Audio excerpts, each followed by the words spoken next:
Suma gaay na ngeen def so tey moom grilled chicken naa leen isil ak salade ak suma salade bi salade bu saf te neex so guys xay la ñu dugga waañ bi ma woon leen naka lañ ko defaree so first of all danga raxas sa ganaar bi mu set so soo raxasee sa ganaar bi mu set nag nga teg ko si plate bu set nga gis nga mun na start sa seasoning bi so seasoning bi dama use powder black pepper all purpose seasoning chicken seasoning paprika peri peri seasoning waa seasoning boo am rek def ko foofu noonu then dinaa def suma doggi limon ak olive oil loolu laay use nga gis ma mun a season suma ganaar bi mu saf so guys riba sa ganaar bi nag nga gis side si yëpp seasoning du mun a dugga foofu noonu nga gis sa ganaar bi dafa saf bi pare dafa saf lu neex mos lu neex bi pare xam nga rek cafka bi dafa saf so dama rib suma ganaar nga gis seasoning bi yëpp mun a dugga so after suma blended nokkos bi lii kaani la green pepper ak spring onion loolu laa use ak suma ginger so loolu laa use pour nokkos bi so pare danga def sa nokkos bi nga yëpp ko si side si yëpp nga gis yëpp mun na am seasoning bi balaa nga ko fry o nga steam ko o nga dugal ko si oven bi danga make sure yëpp side si yëpp mun na am seasoning yëpp laal seasoning bi so ni laa ko def riib ko yëpp si side si toon ko defaat suma remaining nokkos bi riib ko nga gis yëpp mun na sax mu mun a dugga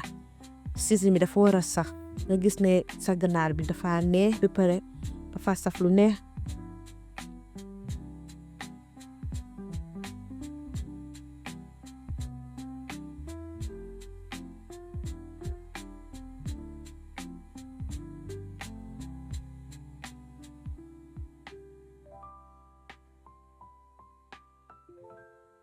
suma pare dam ko def suma air fryer bi ma dugal ko pare ma set ko si temperature ba xamante ne loolu laay bëgg ganaar bi mu toog gis tuxum tu laka so soo pare dama ngi defar suma salade bi dama am lettuce am suma onion am suma cucumber suma sweet tomato ak suma avocado bi so dama raxas yëpp den ma dogat suma tomato bi def ko aside bi pare dogat suma soble bi dam ko dog yu sew nga gis boobu tam suma pare dam ko teg side suma pare ma dogat suma lettuce bi def boobu tamit side lu nekk danga ko dogat nag dogat sa légumes yi yëpp soo pare nga def ko si benn bool nga gis soo pare nag nga mun a ñëw season marinate sa salade bi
guys suma tokkee suma légumes yëpp pare léegi maa ngi defar suma seasoning bi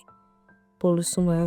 salade bi so dama njëkk a def mustard like just 1 full spoon of mustard and then ma def suma ground black pepper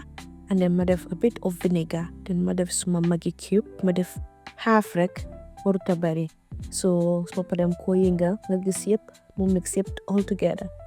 then suma amee mixture bu ma bëgga then gis nga mixture bu nice clean so dama def suma lettuce bi si bool bu set then ma def tuuti si mixture bu ma mix pour salade bi then dam ko mix nga gis mu mun a càkka mun a dugga lettuce bi then lii suma chopped onion si tomato avocado onion ak suma sweet corn bi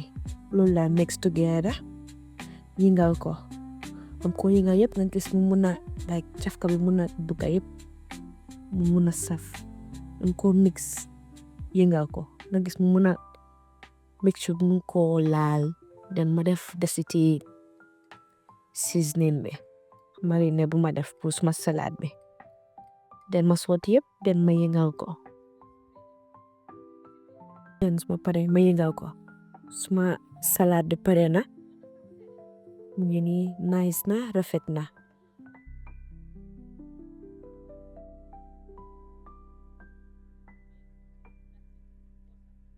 génne naa suma grilled chicken bi si air fryer bi nice na xoolal brownish color bi xomut mu ngi rafet mu ngi nice te ma def suma salade bi teg suma nen bu baax bi def suma mayo mu ngi naa def seen ketchup loo leen am rek loo xamante ne mun na ko def mu gën a saf mu ngeen koo def suma grilled chicken bi ak suma salade bi neex na yomba na ba pare healthy na dafa healthy guys lekka bu healthy la so yomba na tooga tamit. Okay guys for watching.